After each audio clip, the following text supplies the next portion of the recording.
Avez-vous déjà essayé de rester dans un cercle de conversation et même en souriant, avez-vous eu le sentiment que votre âme était ailleurs, comme si tout autour de toi avait perdu sa couleur, comme si quelque chose en toi essayait de percer ta peau, sans pouvoir expliquer pourquoi? Ce n'est pas de l'antipathie, ce n'est pas de la fatigue, et, aussi étrange que cela puisse paraître, ce n'est pas non plus de l'ingratitude. C'est comme si le monde qui avait autrefois du sens semblait désormais trop étroit, et les personnes les plus proches de vous commençaient à paraître distantes, même lorsqu'elles sont juste à côté de vous. Ce malaise n'est pas un défaut, c'est un signe, un avertissement spirituel silencieux de ceux que Carl Jung a étudiés en profondeur, mais que presque personne ne comprend avant qu'il ne soit trop tard. Quand on fait partie des élus, l'univers commence à écarter certaines personnes de notre chemin, et la douleur, même si elle ressemble à un rejet, n'est que le début de quelque chose de bien plus grand. Aujourd'hui, dans cette vidéo, je veux vous montrer ce qui se cache derrière ces ruptures invisibles. Pourquoi vous ressentez ce besoin de vous éloigner, pourquoi vous semblez changer, et pourquoi cela pourrait être le premier signe que votre mission spirituelle se réalise. Croyez-moi, les liens qui se brisent sans explication sont presque toujours ceux qui bloquent votre transformation intérieure. Et si vous continuez à ignorer ces symptômes spirituels, vous risquez d'étouffer l'appel divin même qui vous a amené ici. Au fait, si à un moment donné ce message vous touche, écrivez dans les commentaires ce qui a le plus touché votre âme. Je veux vraiment savoir ce que tu ressens à l'intérieur. Et profitez-en pour dire d'où vous nous regardez, votre ville, votre pays. Parce que cette connexion entre nous fait aussi partie du chemin.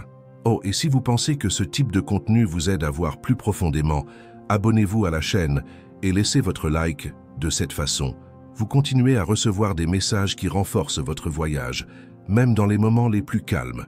Et maintenant, il est peut-être temps de regarder ce sentiment de déconnexion qui vous hante avec des yeux différents, parce que ce n'est peut-être pas la fin de quoi que ce soit. Ce pourrait être le début de tout. Il arrive un moment où tout commence à paraître étrange, mais personne ne le voit de l'extérieur. C'est comme si votre monde restait le même pour tous, mais intérieurement, vous savez que quelque chose change, subtilement, presque imperceptiblement. Ce qui vous excitait autrefois sonne désormais creux. Ce qui vous faisait rire autrefois vous fatigue soudain. Vous avez l'impression d'être au même endroit, mais vous n'y avez plus votre place. Et cette déconnexion silencieuse est le premier murmure de l'éveil spirituel. Les élus ne sont pas arrachés du monde d'un seul coup. Ils en sont lentement déconnectés, non pas de leur propre volonté, mais par quelque chose de plus grand, quelque chose qui commence à agir dans l'âme, avant même que l'esprit ne le comprenne. Cette rupture des liens intérieurs se produit silencieusement. On commence à se retirer émotionnellement, avant de se retirer physiquement. Et c'est précisément à ce moment-là que l'appel spirituel commence à vibrer, non pas par le bruit, mais par l'absence. Beaucoup tentent d'ignorer ce sentiment et de se réintégrer. Ils imposent de conversation, sourire, routine. Mais ce qui naît de l'intérieur ne peut être collé à l'extérieur. Carl Jung a dit « ce qui résiste persiste ». Et à ce stade, plus on tente de résister à l'appel invisible de l'âme, plus la vie devient tendue. L'inconfort augmente, l'ennui se transforme en agonie et les relations commencent à perdre de leur éclat. C'est l'âme qui vous appelle, loin de ce qui ne vous appartient plus. Cette rupture intérieure est difficile à comprendre. Comment expliquer que l'on est las de tout, même quand tout semble bien? Comment justifier un malaise avec des personnes qui ont toujours été à nos côtés? Ce n'est pas un rejet, c'est un réalignement. Les âmes des élus vivent une préparation silencieuse où l'isolement spirituel n'est pas une solitude, mais une invitation à écouter le silence de l'âme qui tente de les guider vers quelque chose qui n'a pas encore été révélé. Il est courant de se sentir confus, voire égoïste à ce stade, mais c'est précisément là le défi. Il faut abandonner le besoin de plaire et commencer à s'écouter. L'appel divin n'arrive pas comme par magie, il arrive avec l'absence. Une absence de sens, de joie artificielle, de conversation creuse. C'est dans ce vide que la nouvelle mission commence à émerger, mais elle exige de l'espace. Et parfois, cet espace se gagne par la distance. Il ne s'agit pas de couper les ponts avec les autres. Il s'agit de reconnaître que vous êtes en transition et que certaines connexions ne peuvent suivre la fréquence des âmes éveillées. La déconnexion que vous ressentez est réelle. Et ce n'est pas la fin de quoi que ce soit. C'est juste le signe avant-coureur d'un nouveau chemin. Mais avant de pouvoir apercevoir ce nouveau chemin, quelque chose doit commencer à se défaire. Et, comme vous allez le voir maintenant, ce quelque chose est souvent tout ce que vous n'avez pas eu le courage de lâcher. Sans avertissement, sans explication, sans conflit explicite, vous remarquez soudain que certaines personnes commencent à disparaître de votre vie, ou que vous ne parvenez tout simplement plus à maintenir la même présence auprès d'elles. C'est étrange. Il n'y a pas eu de dispute, pas de douleur apparente, mais quelque chose a changé. C'est l'une des premières manifestations de perturbations énergétiques qui accompagnent l'éveil spirituel. L'âme, en silence, entame un profond nettoyage, éliminant tout ce qui n'est pas en phase avec le nouveau cycle à venir. Et ça fait mal, car souvent, ce sont des êtres chers qui nous sont enlevés, d'anciens liens, des entreprises qui ont marqué des étapes importantes de notre vie. Mais l'âme ne négocie pas avec l'ego. Elle sent ce qui ne résonne plus avec sa mission spirituelle et commence à lâcher prise.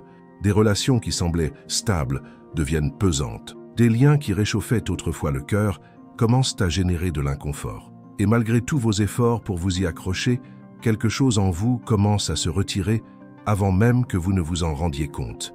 Et le cycle de l'âme en mouvement, même si l'esprit souhaite rester. Et à ce stade, un conflit surgit entre ce que vous souhaitez conserver par affection ou par habitude et ce dont votre âme a besoin pour grandir. Nombre d'élus résistent à ce processus. Ils tentent d'entretenir des relations par gratitude, par loyauté ou par peur de la solitude. Mais cette résistance génère des symptômes. Anxiété, fatigue chronique, crises intérieures. Car il ne s'agit pas d'un choix rationnel, mais d'une exigence spirituelle. Certaines personnes disparaîtront tout simplement de votre vie. D'autres auront envie de prendre leur distance, sans savoir comment l'expliquer. Cela ne fait pas de vous une personne froide. Cela fait de vous une personne en transition. C'est un processus de purification. Les âmes des élus ont besoin de se libérer des influences qui stagnent, consument ou détournent leur énergie. Et l'univers, lorsqu'il réalise que vous êtes prêt, commence à faciliter cette séparation. Non pas comme une punition, mais comme une libération. Vous n'avez pas besoin de tout comprendre maintenant, mais vous devez être attentif aux signes. Qu'est-ce qui devient trop lourd? Avec qui devez-vous travailler pour être celui que vous avez toujours été? Quelles relations vous obligent à atténuer votre lumière pour rester fidèle à votre identité? Ce sont des questions que votre âme commence à se poser avant même que vous ne vous en rendiez compte. Rupture des liens, ce n'est pas de l'abandon. C'est un alignement avec une nouvelle fréquence. Et plus vous résistez, plus la douleur de la séparation s'intensifie. C'est là que beaucoup ressentent de la culpabilité, de la tristesse ou de la confusion. Mais il y a une butte cachée dans tout cela. La mission spirituelle des élus requiert de l'espace. Et souvent, cet espace n'apparaît qu'après rupture énergétique avec ce qui n'accompagne plus votre cheminement. La fin de certaines connexions n'est pas une perte, c'est un nouveau départ. Pour ceux qui étudient les couches les plus profondes de l'âme comme Carl Jung, ce n'est pas une erreur de parcours, c'est une étape essentielle du processus. Carl Jung croyait que l'âme porte en elle un chemin invisible, un cheminement qui n'est pas enseigné à l'école, mais qui se révèle à travers les conflits les plus intimes. Il appelait ce processus individuation, le chemin par lequel les êtres humains cessent d'être ce que le monde veut et commencent à être qui ils sont vraiment. Pour les élus, ce voyage n'est pas une option, il est inévitable, car plus on essaie de s'adapter à ce qui ne nous appartient plus, plus la vie paraît étouffante. Lors de l'individuation, tout ce qui n'est pas aligné commence à se révéler. Les masques tombent, les rôles s'effondrent, et il ne reste plus que vous face à vous-même. Pour beaucoup, cela peut ressembler à une rupture, mais pour ceux qui comprennent le processus, c'est une vocation. Un appel à renouer avec conscience spirituelle, avec l'essence enfouie sous des couches d'obligation, de culpabilité, de peur et de conditionnement. L'ego lutte pour garder le contrôle, mais l'âme ne veut que la vérité. C'est à ce moment-là que le archétype de l'élu commence à se manifester avec plus de force, non pas comme un titre, mais comme une responsabilité. L'élu est celui qui ressent, parfois avant de comprendre. C'est celui qui perçoit les ruptures sans en comprendre la raison, mais qui pressent que quelque chose de plus grand est à l'œuvre en coulisses. Jung savait que le chemin de l'individuation était solitaire, car il exige le courage de regarder son ombre et de ne pas fuir ce que l'on voit. Et l'ombre n'est pas un monstre extérieur, c'est tout ce que vous avez caché pour être accepté. Les traits refoulés, les désirs tuent, les vérités étouffées pour s'intégrer dans les relations, les systèmes ou les familles. Quand choisis lorsqu'ils entament leur processus d'individuation, l'ombre fait surface non pas pour les punir, mais pour les libérer, car il n'y a pas d'éveil sans confrontation, et il n'y a pas de véritable lumière qui n'ait percé les ténèbres de l'âme. C'est pourquoi l'isolement spirituel, pour Jung, n'était pas un symptôme pathologique, mais une étape naturelle de transformation intérieure. L'âme a besoin de silence pour révéler ce que l'esprit bruyant a caché pendant des années. L'individuation ne conduit pas à une nouvelle personnalité. Elle renvoie à ce qui a toujours été là, en nous, attendant son heure d'émerger. Et cette émergence ne se fait pas toujours en douceur. Elle prend parfois la forme d'une crise, d'une rupture, d'une déconnexion.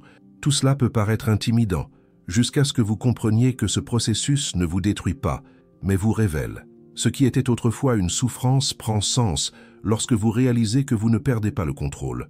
Vous gagnez en clarté. Et avec cette clarté vient la sensibilité. Et avec cette sensibilité, un nouveau type d'inconfort apparaît. Un inconfort face à ce qui semblait normal. C'est alors que le prochain signe d'éveil se manifeste. Et vous ne pouvez plus l'ignorer. À un moment donné, on cesse de se sentir à l'aise avec ceux qui nous ont toujours entourés. Ce n'est ni de la douleur, ni de la colère. C'est juste de l'inconfort. Les conversations semblent superficielles, les rencontres semblent vides, le rire est forcé. Et même en essayant d'agir naturellement, notre corps trahit ce que notre âme a déjà compris. Nous ne vibrons plus à la même fréquence. Et ce changement énergétique est l'un des symptômes spirituels plus clairs que l'éveil. Carl Jung parlait de l'inconscient collectif, cette énergie qui nous relie à tout. Lorsque le champ énergétique se déplace, les relations en souffrent, et les élus le ressentent intensément. Ils ne supportent plus les environnements où l'âme ne respire pas. Ce qui était autrefois supportable provoque désormais maux de tête, fatigue et irritation. C'est l'inconfort énergétique, attention. Vous avez grandi et votre environnement n'a pas suivi. Cet inconfort est en fait une alerte spirituelle, un rappel que votre sensibilité s'élargit, et avec elle, la clarté. Les personnes, les lieux et les situations qui passaient auparavant inaperçues résonnent désormais avec énergie. Ce n'est pas un caprice, c'est du discernement. Votre âme commence à distinguer ce qui nourrit et ce qui épuise, et vous ne pouvez plus l'ignorer. Car chaque fois que vous vous forcez à rester là où vous ne vibrez pas, votre énergie se contracte. Beaucoup tentent de rationaliser ce malaise en se disant ingrat, froid ou trop compliqué. Mais ce n'est là que l'ego qui tente de protéger des liens que l'âme cherche déjà à rompre. Le véritable conflit commence lorsque vous essayez de faire taire l'avertissement que l'univers vous lance. Et plus vous le faites taire, plus votre corps le ressent, plus vous êtes malade, plus le vide s'installe, jusqu'à ce que l'éveil spirituel s'impose avec ou sans votre permission. C'est pourquoi tant de choisis je signale ce sentiment de ne plus être à ma place. Ce n'est pas de l'arrogance, c'est un processus transformation intérieure, cela demande de l'espace pour ressentir, respirer, entendre sa propre vibration sans l'interférence de voix extérieures. Vous commencez à réaliser que nombre de vos liens ne reposaient pas sur l'amour, mais sur le besoin, la peur ou l'habitude. Et maintenant, avec l'élévation de votre fréquence, ce qui n'est pas vrai commence à disparaître. Ce genre d'inconfort n'a pas pour but de vous isoler du monde, mais de vous ramener à votre propre vibration. Mission de l'âme l'élu exige légèreté, sensibilité et cohérence énergétique. Et tant que vous êtes entouré de bruit, cette mission ne peut se réaliser. Par conséquent, le malaise social est plus qu'un symptôme. C'est un mot de passe, un code spirituel qui vous appelle à vous retirer, non par faiblesse, mais par préparation. Et dans ce retrait silencieux, l'univers commence à vous façonner de l'intérieur. Il arrive un moment où tout devient silencieux. Les messages cessent d'arriver, les gens s'éloignent, les invitations se font plus rares, et ce qui occupait autrefois votre routine semble s'être évaporé sans raison. Pour les élus, c'est l'un des moments les plus délicats du cheminement spirituel, solitude spirituelle. Mais ce que beaucoup ignorent, c'est que ce silence n'est pas un abandon, c'est une protection. L'univers vous isole pour vous préparer, loin du bruit qui vous empêche de vous trouver vraiment. Il est courant que le cœur se sente rejeté à ce stade, mais ce rejet est illusoire. Il s'agit en réalité d'un repli stratégique, un repli profond. C'est comme un cocon, apparemment inactif à l'extérieur, mais en pleine reconstruction intérieure. C'est le moment de je prépare du divin, l'âme est en pleine reconfiguration. Pour ce faire, elle a besoin de s'éloigner des influences, des attentes et des distractions. Elle a besoin de silence pour entendre ce qu'elle seule peut entendre. L'isolement spirituel n'est pas une punition, c'est un bouclier, un filtre subtil qui sépare ce qui vous élève de ce qui vous contamine. Carl Jung a compris cette période comme un point de rupture entre le moi social et le moi essentiel. Et la douleur de cette séparation est inévitable. Mais c'est elle qui crée l'espace nécessaire à votre mission de l'âme commence à se manifester clairement. Ce qui n'était autrefois qu'un bruit constant est désormais un murmure divin. Durant cette période, beaucoup tentent de forcer un retour à la normale. Ils tentent de renouer des liens, de multiplier les rencontres, de remplir leur temps de toutes sortes de choses. Mais plus rien ne semble leur convenir. C'est parce que l'univers leur dit « Ne reculez pas, allez de l'avant. Silence de l'âme, c'est le terreau fertile où germent les graines d'une nouvelle identité.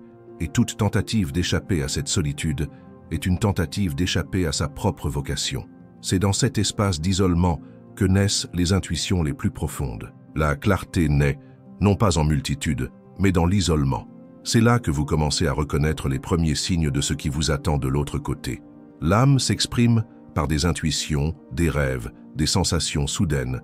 Et plus vous vous immergez dans ce cocon, plus l'univers commence à révéler vos prochaines étapes. Même sans réponse claire, vous sentez que quelque chose se dessine en vous. Cette phase exige du courage, car vous ne verrez pas encore le papillon, seulement le silence du cocon. Mais c'est dans ce vide que se cache le pouvoir de transformation. L'univers vous repousse non pas pour vous punir, mais pour vous épargner, afin que vous puissiez atteindre l'étape suivante, entier. Et cette étape ne sera pas facile, car maintenant, l'âme va commencer à rompre définitivement les liens. Et cette coupure, aussi douloureuse puisse-t-elle paraître, est un véritable rite de passage spirituel. Toutes les ruptures ne sont pas tragiques. Parfois, c'est un rite, une sorte de cérémonie secrète où l'univers communique, sans parole, que vous n'appartenez plus à l'ancien cycle. Pour les élus, ces structures des liens là n'arrivent pas par hasard. C'est orchestré par des forces qui agissent au-delà du plan rationnel. Quand on résiste à grandir, la vie crée des ruptures pour qu'on ne s'endorme pas au mauvais endroit. Et ces coupures, aussi douloureuses soient-elles, sont des portails, des portes qu'il faut du courage pour franchir, car personne ne vous explique que cette séparation des gens, des lieux et des habitudes est en réalité un processus de renaissance. Carl Jung le décrivait comme « mort symbolique », l'adieu à un ancien moi qui ne remplit plus sa mission actuelle. La souffrance naît du fait que l'ego déteste perdre le contrôle, mais l'âme, elle sait que certaines connexions doivent être rompues pour que de nouvelles puissent s'épanouir. L'archétype de l'éluon traverse précisément ce genre de rupture, douloureuse, silencieuse, sans explication logique, mais pleine de sens cachés. Chaque relation qui se dissout, chaque porte qui se ferme, chaque cycle qui se termine, porte en elle une clé symbolique. Il n'y a pas d'évolution spirituelle sans transition. Et toute transition implique une perte. Il faut abandonner ce que l'on a juré d'être pour faire place à qui l'on est vraiment. D'un voyage spirituel, il faut du courage à ceux qui s'éveillent pour lâcher prise. Même s'il reste de l'affection, même s'il subsiste des doutes, la confiance en l'invisible est ce qui soutient l'élu dans ce voyage. Car souvent, ce n'est qu'après la séparation que l'on comprend le poids que l'on a porté. C'est après la rupture que le soulagement arrive, et ce n'est que dans l'absence que l'âme commence à respirer véritablement. Transformation intérieure commence là où l'illusion de la permanence s'arrête. Cette étape est comme traverser un pont sans retour possible. Tout ce à quoi vous avez essayé de vous accrocher s'effondre lentement. Les gens s'éloignent, les situations prennent fin, et vous ne pouvez qu'avancer, avec la foi, avec le silence, avec la présence. Tel est le rituel, appel divin c'est là, ne se fait pas en criant, mais en prenant. Et c'est dans ce que vous perdez que l'univers révèle ce qui vous appartient vraiment. Mais bien sûr, même en comprenant le processus, cela reste difficile, parce que nous sommes humains, et la douleur de la séparation touche des couches profondes. Pourtant, à y regarder de plus près, vous réaliserez qu'il y a de la sagesse dans les ruptures. Il y a une direction dans les vides, et il y a une libération dans tout ce qui se dissout vraiment. Mais même après la rupture, le voyage ne s'arrête pas. Car maintenant, vous devrez faire face à quelque chose d'encore plus difficile, le poids de vous accrocher à ce qui ne résonne plus en vous. Il y a des liens qui, une fois maintenus au-delà du temps, finissent par écœurer l'âme. On le ressent, mais on refuse de l'accepter. Quelque chose cloche, mais le souvenir des bons moments perdure. Mais la vérité, c'est qu'on porte un poids que l'on n'a plus l'énergie de supporter. Cette insistance à préserver ce qui est déjà périmé est l'un des plus grands obstacles choisis ils doivent faire face à leur voyage. et le prix à payer est élevé, en termes de paix, de vitalité et d'orientation. Il n'est pas facile de se détacher de ce qui était autrefois son foyer, mais lorsqu'une connexion ne suit pas la vôtre, transformation intérieure, cela commence à faire des ravages. Le corps le ressent, le cœur pèse lourd, la clarté s'estompe. Et petit à petit, votre mission spirituelle commence à s'estomper dans une tentative de maintenir des liens qui vibrent à une fréquence différente. C'est l'un des plus grands saboteurs de l'âme éveillée, la peur de la déception. Mais rester là où l'on n'a plus sa place est aussi une forme d'abandon de soi-même. L'âme parle, elle vous avertit par son inconfort, ses retards, son sentiment de stagnation. Les relations qui vous propulsaient autrefois vous freinent désormais. Les environnements qui vous accueillaient autrefois vous vident désormais. Et plus vous forcez l'appartenance, plus l'énergie s'épuise. Ce n'est pas seulement émotionnel, c'est énergétique. Et les élus, de par leur sensibilité, le ressentent de manière plus intense. Ce qui est tolérable pour les autres devient insupportable pour vous. Carl Jung disait que l'âme a une tendance naturelle à la plénitude, et pour y parvenir, elle rompt avec ce qui la fragmente. Par conséquent, entretenir des relations déséquilibrées devient un fardeau. On réalise qu'on ne peut plus être celui qu'on était dans ces relations, car elles exigent de se rétrécir pour s'intégrer, de se taire pour maintenir la paix, de s'effacer un peu pour ne pas éclipser ceux qui vivent encore dans l'ombre. Mais ce n'est plus votre fonction. Votre âme ne veut plus se rétrécir pour s'adapter. Une déconnexion énergétique, ce n'est pas toujours visible. Parfois, tout semble pareil. Mais au fond, vous savez déjà qu'il n'y a pas de retour en arrière. Et persister à vouloir maintenir ce lien, c'est comme essayer de ramer à contre-courant de votre propre destin. L'univers commence à bloquer les chemins, à retarder les projets, à vous épuiser, jusqu'à ce que vous compreniez, il est temps de lâcher prise. Car tant que vous vous accrochez à ce qui ne résonne plus en vous, ce qui vous attend vraiment ne peut se manifester. Et lorsque cette rupture se produit enfin, quelque chose change. Pas seulement autour de vous, mais en vous. Un nouvel espace s'ouvre, et avec lui, une nouvelle perception. Car désormais, libéré du poids de l'ancien, vous commencez à voir plus clairement qui vous êtes vraiment et ce qui vous attendait depuis toujours de l'autre côté de cette séparation inévitable. Dès l'instant où vous lâchez prise sur ce qui vous retenait, quelque chose en vous s'enflamme. Ce n'est pas un soulagement immédiat, mais c'est comme si un voile commençait à tomber de vos yeux. La clarté vient lentement, mais elle vient. Vous commencez à vous souvenir de ce qui était toujours là, caché sous la peur de la déception, sous le désir de plaire, sous l'illusion d'appartenance. Ce qui semblait être une perte se révèle être une libération. C'est à ce moment-là que choisir naisse. Cette renaissance n'a ni date ni public. Elle se produit silencieusement, intérieurement. C'est pourquoi peu de gens la remarquent de l'extérieur, mais vous la ressentez. Votre corps est plus léger, votre intuition est plus claire, votre connexion avec le tout est plus vivante. La douleur de rupture énergétique, ça pulse toujours, mais maintenant, ça ouvre l'espace.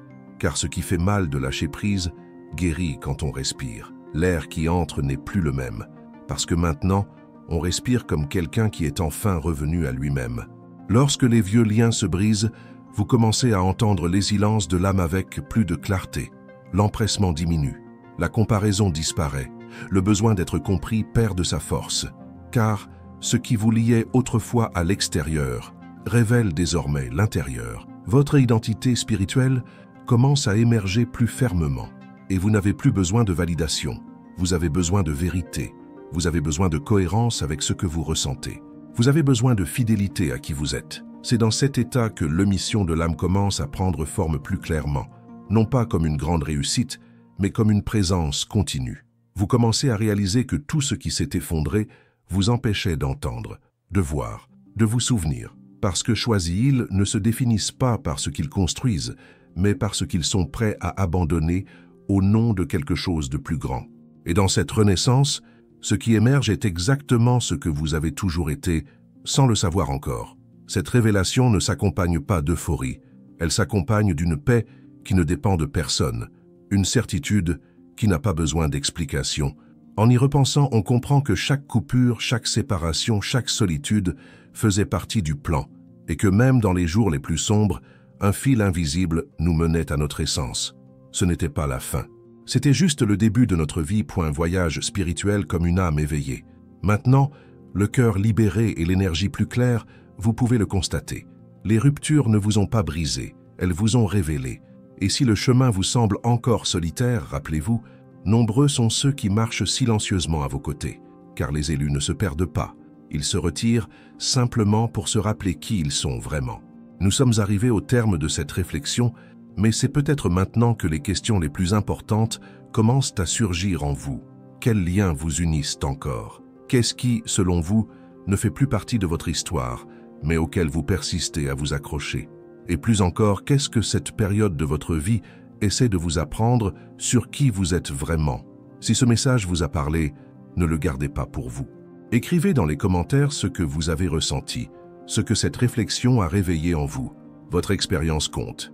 Parfois, le simple fait de la partager peut déclencher un processus de guérison, pour vous et pour ceux qui la lisent. Si vous souhaitez continuer à recevoir du contenu qui accueille l'âme et vous aide à comprendre cette vocation unique de Choisi, abonnez-vous à la chaîne et laissez un like. De cette façon, vous continuez à recevoir des messages qui renforcent votre parcours et qui peuvent atteindre ceux qui en ont le plus besoin. En effet, si quelqu'un vous vient à l'esprit en ce moment, partagez cette vidéo avec cette personne. C'est peut-être exactement le mot qu'elle a besoin d'entendre aujourd'hui. Et n'oubliez pas, ici, tu n'es jamais seul. Il y a une communauté qui marche à vos côtés. Et ensemble, nous sommes plus forts.